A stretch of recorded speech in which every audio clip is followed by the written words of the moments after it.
Hello everyone and welcome back to Joint Survival. Once again you're joining me and Scott for what happens to be quite a beautiful little crater base that's happening. We've got ourselves a solar array up at the top, we've got ourselves like a mega dome where all our refineries happening, still a hole that needs patching in the ceiling, and our latest project that we were working on in the last episode is the hangar. How are you doing, Scott, today? I'm doing good, And Scott has just recovered from the house hunt and I think he's still in the process of house hunting. Yep, it's a long journey. Well, the house hunt is done, now it's the house buying. The house buying, so recover your tools. Let's get started working. We've got a lot of patching to do. I don't know what you want to do with this. Do you want to split this into like two separate areas, like an outer hangar and an inner hangar, or do you want... I don't know what you're thinking. I would just keep it very open plan. Just very open plan, so you can just fill it where you want to? Yeah, I'm just going to put little bays. We can put little bays in. Little raised bays for heavy armor, so you don't burn the floor. And I'll put cargo containers, link up points to all of them. So you'll have to let us know, guys, in the comments below what exactly you want to see in this hangar, because at the moment in time, I think the priority is just storage for the various ships we're going to need for different tasks, because we're going to need the mining, the welding, the grinding. I think we're going to build ourselves some fighters as well, Scott, aren't we, to protect this place in case anything else happens, really. Technically, we only have a welder ship, because this is not a proper grinding ship. No, it's not a proper grinding ship, and it's technically used as a drilling ship at the moment because our other drilling ship is that useless. We've got two other incomplete ships to work on though as well. We've got the little fighter that I started working on that didn't really have a purpose, so I stopped to save the resources. And we've got the one of Tazuzda over there as well that needs some work, but medbay and everything else is operational. Need to sort that searchlight out because I've just realised it's continuously spinning. Well, look, talk people through the process of buying a house. Like, I know this is like a really off-topic thing for space engineers, but I mean, like, for every time I talk to you for the last month, it's just been, oh my god, this has gone wrong. Something set fire. The whole house is... No, maybe it's not that bad. But okay. This is very case specific to the UK and especially Scotland. But what you do is, well, you go look at a house. You know, you magazines, apps. I use an app for finding houses, and then you have to bid on them basically. And that's a bit of a like risk. You know, you kind of going, oh god, did I get it? There's someone could outbid you by £20. what, and get the house? And get the house. So, but you want to look around these houses, don't you? So, but I mean, like on these, I don't know. I don't know if I could ever buy a house. It seems like such a. I mean, I don't know. I guess it's got its things over renting and doing other things, but it just seems like you're tied to that one position once you do that. Like that is now your base of operations. It's your house. You're stuck there. You ain't going anywhere. It owns you. Well, the bank owns you. Oh god, I don't like that idea. It's scary. But once you've got an offer on a house, and you get that lovely call back saying, "Yep, they've accepted your offer," then the fun and scary stuff begins. So I was telling you this last time. Scott's like kind of at that part of life where he's nest building. Oh, he's building his little nest, and next he'll be finding another chick, and it'll there we go. That's his nest that he's constructed. Right now all I'm thinking about is, where do I put my recording equipment? How am I going to set this up? Do I need to buy a new Was desk? that on the profile of your house? He's like, do you want a studio to do it or something? Well, it wasn't for a profile. It was every time I went to look at a house, I instantly went, where can I stick the computer? How am I going to network it in? You know, it's the things that probably like 90% of house buyers would not even think about. Like, where can I run Ethernet cables to? You're the only person left on Earth. What do you do? Only person left on Earth. Everyone else has just disappeared. I'd have to find some. Well, would you update your Facebook profile? Saying, oh yeah. Hell. Is there anyone else? No, actually, I'd probably get the same amount of replies on my Facebook profile. What if no people are live as I get right now? No, fair enough. I'm not a big Facebook person, so I don't think people would really care. I think I like 2 friends posting happy birthday to me. So yeah, I'd probably get the exact same attention as you. So where would you go? What would you do? I have to find somewhere. Would you want to survive, or would you just want to have an amazing experience, like try loads of cool things before you went? On a small stealing spree, just like loot everywhere. Well, it's not stealing if there's no one to steal it from, is it? True. But yeah, like you could go pretty much do a whole sort of series of mad things or like bungee jumping, rock climbing. Okay, I wouldn't like to do bungee jumping when I'm the only one, because how do you get down Oh, to the bungee okay. like, I didn't think about that one. Thanks, Scott, for just pointing that out as I'm suspended from the bungee going, well, no. I didn't think this through, did I? No, I didn't think this through at all. No, I've got this kind of problem where I have to cut it and plummet to my death. Wow, great. But, yeah, I'd probably try and like, I probably would try and get somewhere. If I was being practical, it'd be trying to get somewhere that's got resources, renewable powers and resources. So again, it would be somewhere. What you like things like eco bunkers that feel like solar panels. An eco bunker, okay. These hippies that live out in the countryside and have got all these things so they can literally live by themselves. Just go find your house. Self-sustainable, so it'd be like find a sustainable place. And then I would probably end up going into towns and stealing as much tinned food as humanly possible. Well, you could always just Google, couldn't you, these places where people have built these little settlements, couldn't you, and just go and have one of them for yourself. I would be really concerned about like things going wrong. How long before like the nearest nuclear plant was I was actually reading about this, and apparently them nuclear power plants, if they ever get like that, they automatically drop the rods into cooling. Instead of producing power, they just drop them into a tank of water, and they're basically just cooled. Yeah, but then eventually that water boils off, and you have Chernobyl.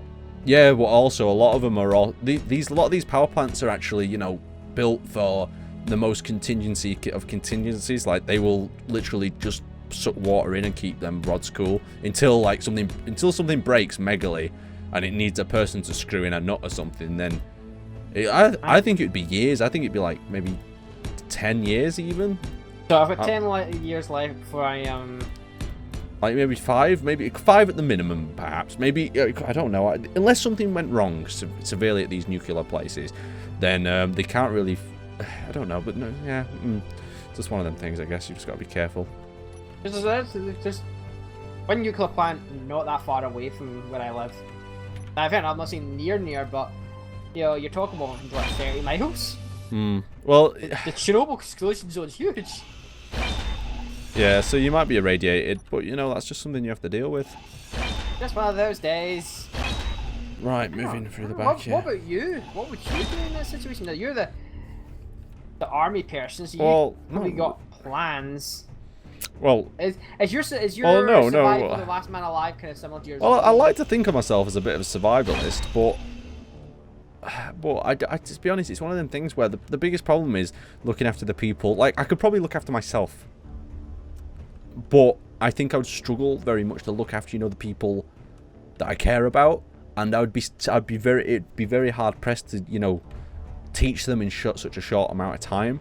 So how long before you get pissed off and you end up doing them in so you can survive yourself? But if it's a situation where everyone else is dead, then I think you could survive quite easily. There's enough food and stuff in the world just to survive for infinite time as long as no one else is taking it. The biggest problems with humanity tend to be fighting each other and between each other. Right, let's have a quick look at that. What we're going to build, maybe like a hangar support beam over here. We'll try to do. What do you think about this? Right, this is like a humanity question for you. I don't know how.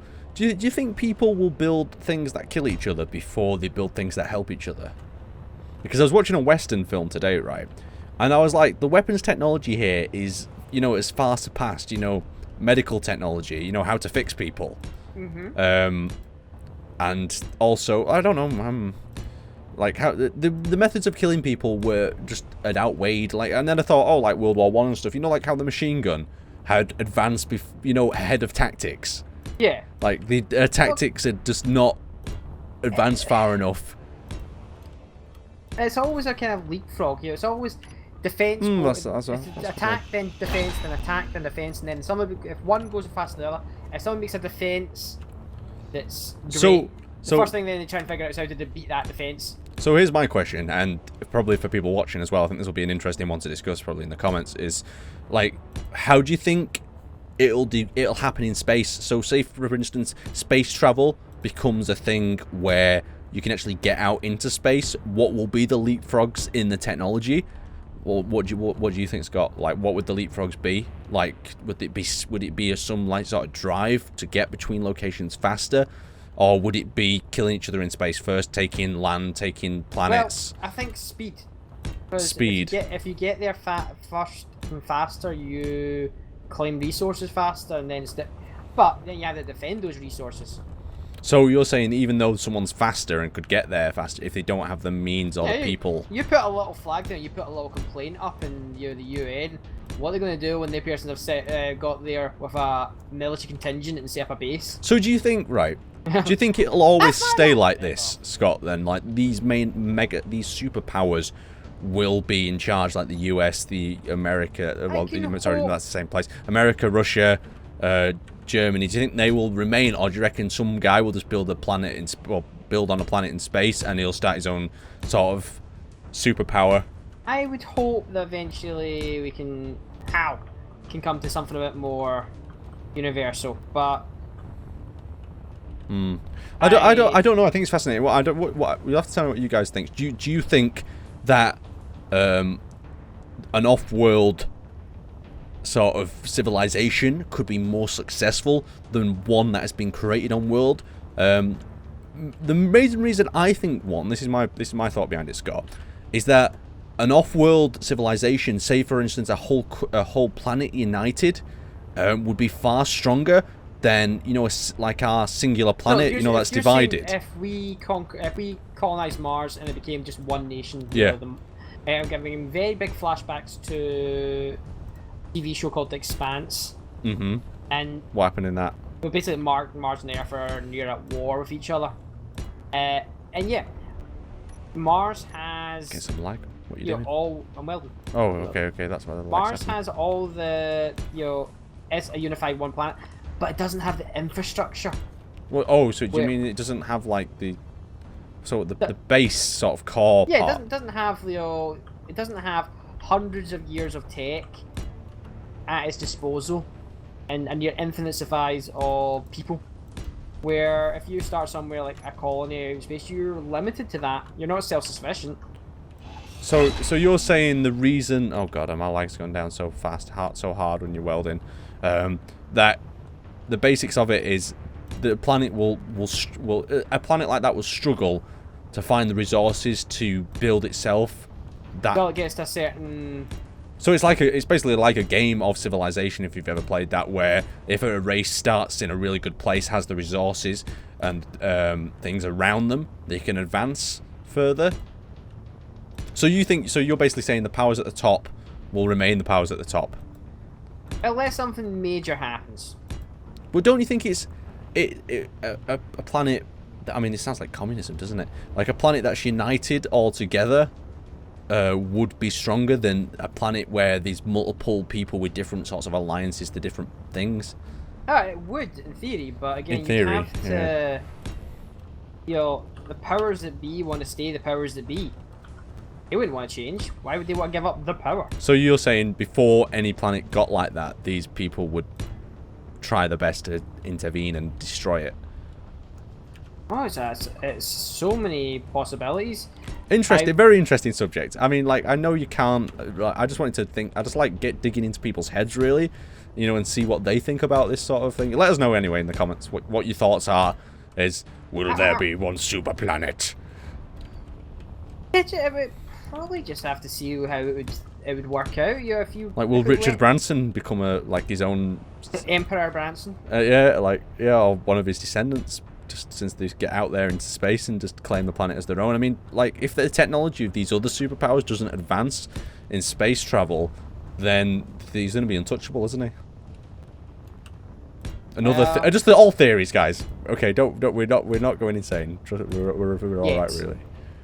We are slightly insane because the amount of building we do in this game is. God, Scott, watch yourself. Right, I'm going to go and heal up. Why we're getting this lag every time you weld. Well, you know what? You know what we should do though, Scott. Why don't you could just build your own scenario? I know. Right, go on. Okay, right. So I've just cut the recording back in because I was just building this and it was taking forever. And Scott said there's no good scenarios on the workshop. There's one or two, didn't you? There was one or two. There was this really cool looking one, but it's so big that my FPS was like 10. So okay, so if you were gonna build your own scenario, and let's just say that Space Engineers issues weren't a problem, like things wouldn't just happen and cause you to not build it, what would your scenario be about? Like, would it talk me through the ground? Or would it be a building adventure? A building. Space Engineers is about building. Good point. Again, I did the one a while ago. It was a Martian, and it was a good scenario because you started with very little resources. So it's a puzzle sort of scenario, like I'm trying to work out. Yeah, you had to survive on the moon, on Mars, and you had to take the resources, build a rover, get ice, get then from one place to another, repair a rocket to get to an extraction point. So you like scenarios with goals, basically? Is that that's what you're looking for? You're not looking for, like, because the main sort of scenarios you see is scenario starts where they start your survival world off. Like, oh no, your ship has crashed, that's basically a scenario start. Or a scenario that's an adventure where you've got to get through a particular level by solving, you know, puzzles. Yeah. And whatnot. More like a survival challenge, where it is about surviving. But it uses the core point of Space Engineers, like I think everyone knows, is building, isn't it? So you wanted to incorporate that into your scenario. Yeah. What would there be a backstory though? What sort I of? love that backstory, some text panels telling me what to do, and giving a little bit of a reason. A reason to do it. I like that. Because I always feel like with this sort of game is like if you don't have a reason to build it, or if you lose track of what you're building or don't set yourself little goals, it's very easy to kind of just, I don't know, build nothing. Yeah. Right, we've got the 4 pillars set up here. There we go, perfect. I don't know what I do. I quite like adventurous scenarios, you know, like maybe you've got to go into the spider's lair and work out some way of getting, you know, spawn as many spiders as possible in this place, and you've got to puzzle your way, you know, through various traps and different things. Maybe build some sort of excavators or machines to fall in a hole, you know, like to protect yourself from these attacking spiders as you go into this layer. I don't know, just an idea there. But I quite like that Outpost 17, how it was that abandoned station, everyone was dead inside. It uses some modifications, but I think they were very good. Check that one out. I played that one out, 'cause I'm looking for stuff for live streams, and I'm really enjoying the live streams. Yeah. If you do the Outpost one, do it and bring me along, and we'll do a co-op. We'll do a co-op one. What a lot of people have requested to do though is once we've got this, we need to start building, like, you know, like a ring around the crater, you know, at that level. Yeah. To attach the various different facilities. It's just, I think what we need from people as well is a list of the various facilities that we need in this crater. Like at the moment, we've got we've kind of just gone for the basics. We've got storage, we've got refinery, and we've got medical care. Where there's going to be a lot of other cool things. Do we need like a warehouse just for pure storage of cargo containers? Because the more resources we collect, the more storage we'll need. So we could have a warehouse department. I mean, I'm thinking of personally connecting everything, you know, also underneath through these, like, did you see the tunnel we built at the side, the access tunnel for rovers? Yes. Like have everything on the ring connected as well. Ooh, that'd be a good idea. And then what I'd really like is if we could somehow, you know, for the rest of this base facility at the bottom, build some other cool, you know, like little structures, little building type things, like maybe some landing pads, some little baby ones and whatnot. Yeah. So my current plan is I'm just going to build a little rover with cargo containers on the back, you know, just to see if it can get up that hill. Oh, okay. Because it would be nice. I mean, it doesn't have a super practical function, but I think the whole point of playing Space Engineers is to experiment and try more fun things rather than just build a super functional settlement. Not everything has to be super functional. If you make everything super functional, like ships would be just bricks. Exactly. Hangover. Okay, let's just weld up these bits. Can you just weld this for me if you've got any parts? Oh god, it's so scary. I think you should have enough parts to finish it instantly, knowing you and the amount of parts I put in before. Probably no, I've not put a lot of parts in this. Get the Mitch. Have you got enough to get the front parts welded? Oh god, it's efficient, this thing, isn't it? What are we missing from that antenna and that reactor? Let's have a look. Probably antenna components. Oh, they're only missing computers. Only computers. The little reactor is up at the front, so give that a quick go, and then I'll see if I can remote access it. Take control. Ooh! Oh, I mean, you change your wheel settings there. Okay, I think we do. So wheel settings, suspension. What do we want? Speed? Do we need lowering? I would lower the speed quite a bit. Let's make it slow and controllable. Power. Okay, strength. Let's put that up a bit. Height offset. Do we need to adjust that? Maybe give it a bit more height. Is that? I would lower it. Lower center of gravity, less chance of it flipping. Okay, we've lowered it. Do we on and off that? Okay, we've on and off that. Propulsion, we've got all-wheel steer at the moment, so let's just... Fine. So the main test of this is to get it and see if we can get up and down, you know, the escape tunnel at the moment. So I'm probably going to drive this on inverted controls. So let's give it a little bit of a go. Have you got your lights? Okay, do you want to just step in front of it so I can actually see if it's lit the ground below? Good, you're good so far. Okay, I've got a very dark...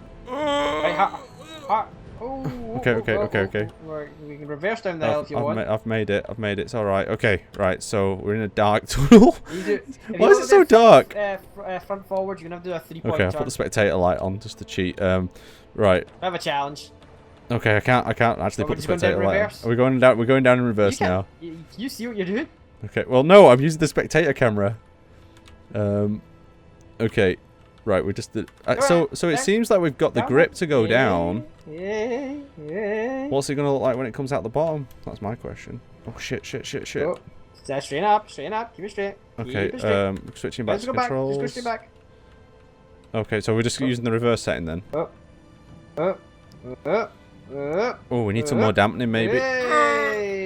Okay, we're back out on the normal plane. You're down by the dome. Now you need to turn and try and go back up. Okay, so to do this, do you reckon we're gonna need more grip? Challenge, Aaron. Another? Are we gonna need more grip? You reckon?